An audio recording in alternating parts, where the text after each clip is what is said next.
Vincenzo's Go Crypto Investing and Jabroni Killers. I again appreciate you for being a member to help keep these videos and expanding this truth, trust, education, and information as we continue to become asset millionaires via gold and silver bullion and mining stocks, 401k study investing, cryptocurrencies, real estate, some cash on the side, earning 3 to 5% for peace of mind, emergencies such as home repairs, car repairs, health emergencies, but more importantly, to buy a new asset when the time is right or accumulating into an existing asset. And you have to have some cash to be able to do that. And Jabroni Killer members, we're putting this video in the one and we're giving you a 6 or 8 hour, depending on what time I actually have this come out tonight. You guys are getting this 6 or 8 hours early. And if you want to help support the channel, it's as cheap as $3.99 a month to do that. And it's in the video description and or pinned comment. And we're going to start growing that more and more. I'm very busy though. That's why it's slow to come into fruition. But you can see gold ended up at a record high, and we did clear. And if you've been here, a Jabroni Killer member or a subscriber, we did clear our $2,400 gold target, gold bullion, and we made that video back here, and we made that call. More importantly, back here when we first came online here back in the springtime of 2020, just after the COVID capitulation in March or the beginning of April of 2020, and you can see what we had here. We had a classic macro time frame cup and handle, and you can see if you go out into the really far out time frame is what I want to do here a little bit more. You can see we had what happened was the run up from the .com bust in the NASDAQ here. And then we ran up with the Fed when they started their printing, they started quantitative easing, and they started all this malarkey. Then we had the 50%, 11, 12-year bear market where we had you can see the rounding bottom forming the cup coming up into the COVID August 2020, slight new all-time high, but a mountain double top essentially for a cup major neckline resistance. And then we formed from August of 2020 till about the end of 2022, the handle. And then we started to break out of that. And then we told you that this is one of the most bullish um, macro time frame patterns you can get. And when it's in the long time frame like this, a decade, it's one of the best indicators you could ask for. And we showed you right here. We made that call when it was in the 1650 range in that little circle right there. That here's how you do the targeted move. You take from the bottom of the cup to the top of the neckline to the point of the breakout. And that got us to $3,500. And look what we hit today. Ding, ding, ding, ding, ding, ding, ding, ding. And this is one of the reasons we buy asset appreciating things in a dollar depreciating world. And that's how you become an asset millionaire. And that's why we've been buying.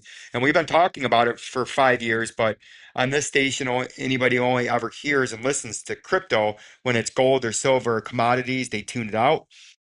But you can see from the point of the call, we were making a 112% move, 112% move in gold bullion. After while it was in the middle, as it turned out to be towards the end of a 11, 12, 13-year long bear market that we were making that call.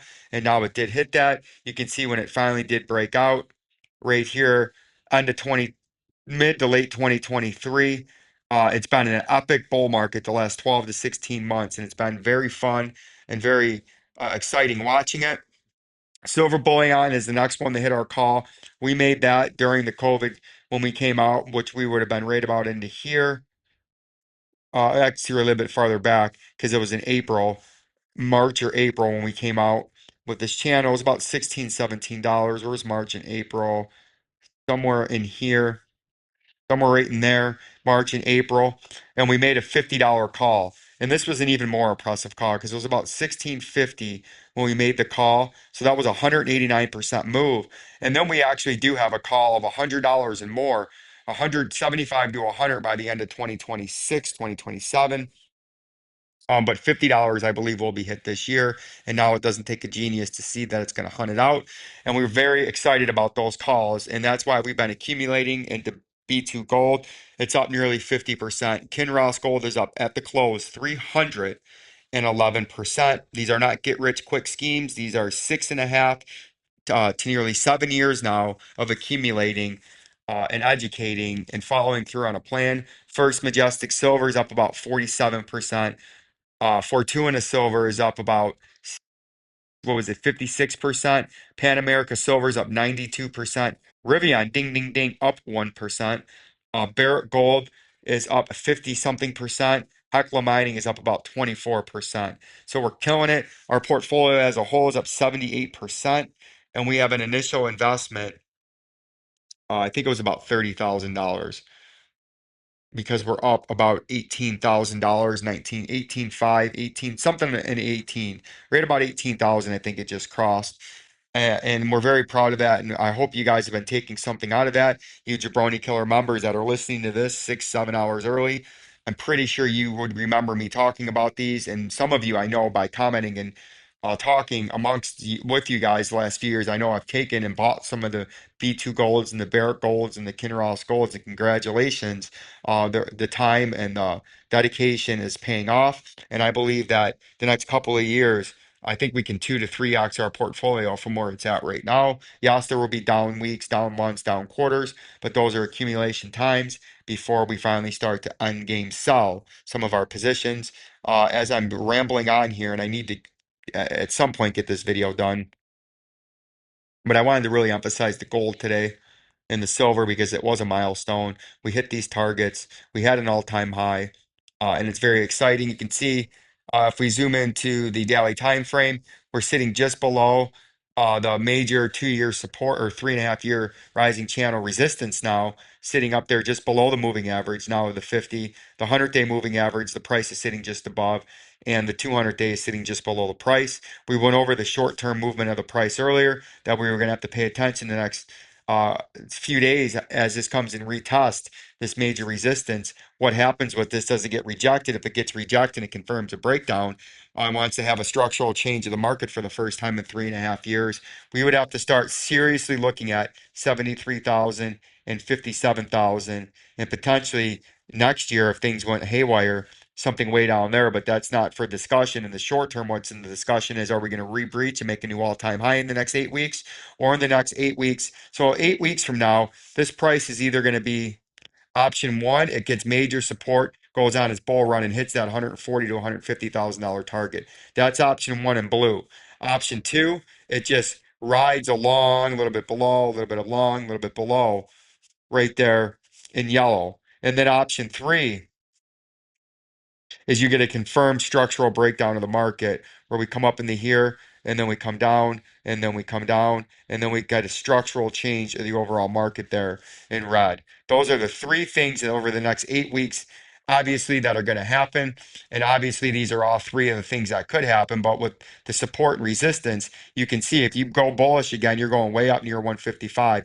But if the most interesting one would be in red, if you have a structural change of the market, you breach the 200, you breach eventually the 97, trade to the 90, which is a critical major support because there would be I believe this is about a 30% drop from here to 17% drop from the 90,000 to the $73,000 level. And we're going to be following this extensively and exclusively in industry as only Vincenzo can here on Vincenzo's Go Crypto Investing with you, my beautiful audience. And it's going to be very interesting to see what happens. You can see it looks like we're getting ready to maybe have a local capitulation down to the neckline megaphone support. And then based off the price, when you see this, you get the downtrending volume, the price downtrending volume spike, right? And then you can see the spike off the support. Now we're getting the same thing again.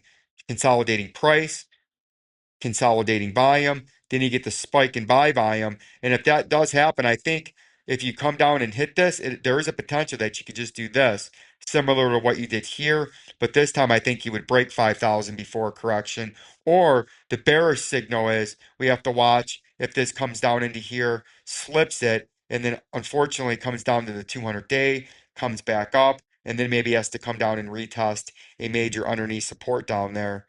And the top part of that green support and resistance box. So that's something that I'm watching with Ethereum. Same thing with XLM. We know the bearish action, what we have drawn out here, as you can see, the weekly time frame. Ooh, that's very interesting. Look at that. We're getting very close to the weekly time frame 50-day moving average at 29 cents. And if you do come down and break, and you can see right now we're above the 36 cents. we got above it and then we got harshly rejected and then we got a nice bounce back above it. And as long as you can stay above that, you can try to make a run towards the 50-day moving average in the short time frame, right? And that is a falling 50-day, which is trying to signal, if you just project and forecast this out in XLM, the 50-day and the daily a few days later, you're going to see a slowly descending 50 there, and you could have a potential bearish cross in 14 to 16 days. And that's something that we're paying attention to. If you get rejected and the price continues, if it comes up a little bit, but then gets rejected by this overhead 50, you're going to have a bearish cross. And a bearish cross could be eventually what drives you, if this takes a bearish route, would be down here to the 33, the 200 day. And then eventually to the bottom part of this green trading zone at 31 cents. But what's very interesting about that is just above the 29 cents or the 50-day and the weekly time frame moving average. And as you do know, we put the weekly time frame moving averages, the 50, the 100, and the 200. Like we have them there in blue, green, and red with the price bubbles. We have them there with the three thickness level of the same colors. So you can see those to have not only the daily moving average, but the weekly moving average on there, because I think that's very important. And if that did come down to the 31 cents, that would be coming very close to that weekly moving average. So that's something that we're going to watch. But in the short term, we're going to see if this continues to move up and runs into this overhead descending 50-day moving average. And then what would happen there if it actually came up and hit that in the next day or two?